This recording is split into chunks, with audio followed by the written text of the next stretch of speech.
Good morning everybody and welcome to this week's half-term Headmasters video blog. It's Friday the 10th of February.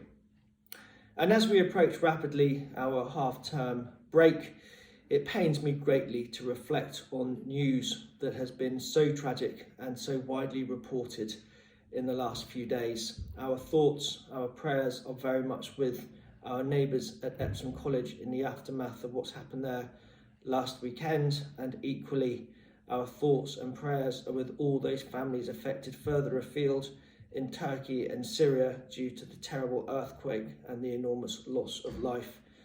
At times like this, one can really hardly believe what has happened, and to some degree it's not my job to try and justify the whys or the wherefores, but to pause, to reflect and to consolidate and look after one another. And we wish, of course, everybody at Epsom our very, very best wishes, and we hope that after the half-term break that the pupils and staff can return there to some degree of normality and try and get things back on track. And in respect of the earthquake, obviously the death count currently is 16,000 and counting. The terrible cut-off of 78 hours, which is deemed to be the general sort of survival time that one could last under the rubble, is rapidly approaching. And yet still from the portents of gloom, a flicker of hope emerges. Today, for example, a baby was pulled alive, healthy and fit and well from the rubble.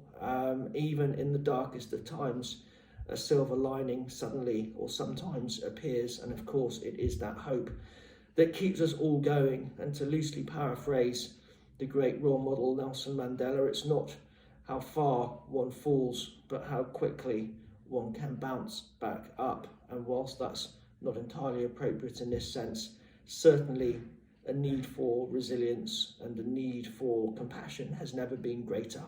And that is, of course, what humanity is all about. Casting our minds back to the show last Friday, happier times indeed.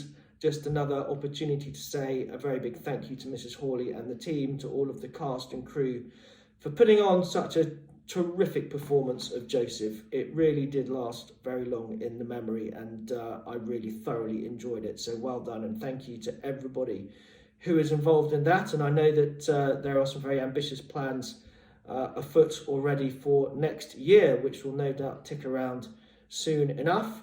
This week has been Wellbeing Week at the school. We have had a plethora of visitors, seminars and information to reinforce those core messages of safeguarding and pupil welfare and safety that one can't really do too much of. And of course, the recent events I started with at the outset have only really reinforced that pretext. Here at KHS, we are very proud, I think, to still very much be in the vanguard of schools who are unashamed at prioritising mental health and welfare. We've had David Blake in to talk about online safety and etiquette.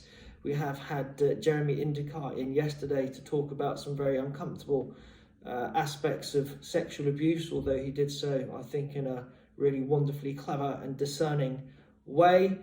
We were due to have Will Bailey in, the Paralympian, to talk about the challenges that he has faced along the way, but he has been selected to play for England, so he is rescheduled and will come and talk to us in March. And we've had all sorts of other things to make sure that that message of well-being and what to do in order to try and mitigate any issues loud and clear. So thank you very much to Miss Timothy particularly, who has been instrumental in putting all of that together. Well done to Gemma Lindley also, who's overseeing a really good half of term with the maths enrichment. We look forward to lots of initiatives to do with the creative and performing arts in the next half of term. And good luck and best wishes to our ski party, who departed at some unearthly hour, I think 3:30 this morning, to Fiesche in Switzerland. Pleasingly, the forecast for snow is very promising. I hope that they have a wonderful time and a very safe return later over half term. Into Mentions in Dispatches for this week. Well done to Bacchus for a really good understanding of maths money, to Bailey Miller for showing integrity, Hattie Clark learning the colours in French. Ted Ramsey, excellent work with the dinosaur skeleton in science enrichment. Matt V for his excellent knowledge of food items in French. Alex Leslie for being polite and thoughtful. To Vlad, making great progress in French, which of course is not just his second language, but also his third. Well done to Elodie Talbot, reading really well this week, and Torrin for an excellent start to his poster. Cameron Edwards, Dexter Braithwaite, Fraser Schmidt, really good performances in Joseph.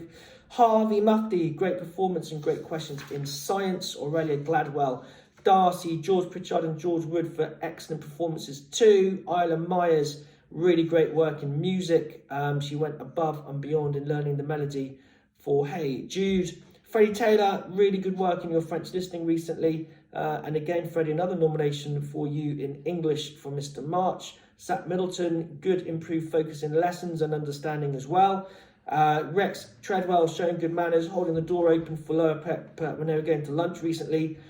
Zachary Yanni, Will Baker, Zach Garcia, Harry Hewitt, Kishan and Lauti were fantastic in the production and very made 8J all very proud. Ezra Oxley Wilson, great work in science. Jensen Attlee, Darcy Fitzgibbon have been working hard across the board, going from strength to strength, reports Mr. Lordy, and well done to Amelie Learman, who's finishing off this half of the term very positively.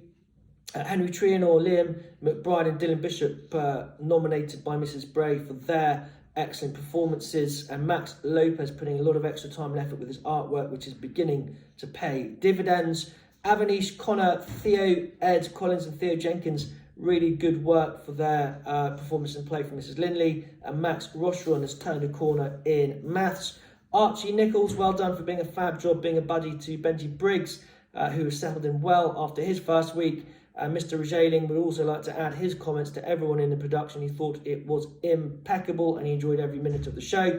Zachary Howes, really good citizenship, finding in other people's art folder on the train, taking it home for safekeeping and then returning it. I think that's fantastic, Zach. Well done to you. Ollie Wards, well done contributing to the 10B assembly, which we have just undertaken yesterday up at the church. Ariane Kazi, really good contributions during PSHE from Mrs. Black. Dan Pepper, Lucas Cressy, great work in maths. Matt Munn, 2 nominations for you. A can-do attitude in English, which I'm very pleased to hear. And then also coping with a move into the top maths set and a positive work ethic therein. One, no doubt, has begotten the other there. Archie Spick, Oscar Davino, Patrick Gray, well done for your fabulous thespian efforts in the production from Miss Patel, and a special mention to Bogdan, who trooped into all the rehearsals but sadly had to miss out on the night because he was too unwell. And Lucas Cressy, well done for you, stepping up in pupil briefing and offering some insights about internet safety. Jess Dunn, Follow and Ted Rees were absolutely stellar in the production, reports Mrs. Hornstetter. Jack Bunny-Rames, Will Moffat, likewise from Mrs. Weston. Inan Abdul has impressed in a recent mock interview recently for his sixth form applications. And Jack Bunny-Rames, hot on the heels of his star role as Joseph, has also been working very hard with his maths. And Miss Liberty Barnes in particular would like to say well done to everybody involved in the singing and the music and the choreography in the show last week. So that rounds off a busy week, a busy term so far. It's always lovely to try and finish with positives, but no doubt, like me, all of you would just be collecting your thoughts and reconciling our lucky stars, not taking things for granted. And I urge you all to spend time with your nearest and dearest, with your families, with your friends. Hold them close, hold them tight, and have a fantastic few days over half term. And we will reconvene on Monday the 20th of February for what promises to be a very exciting second half of term.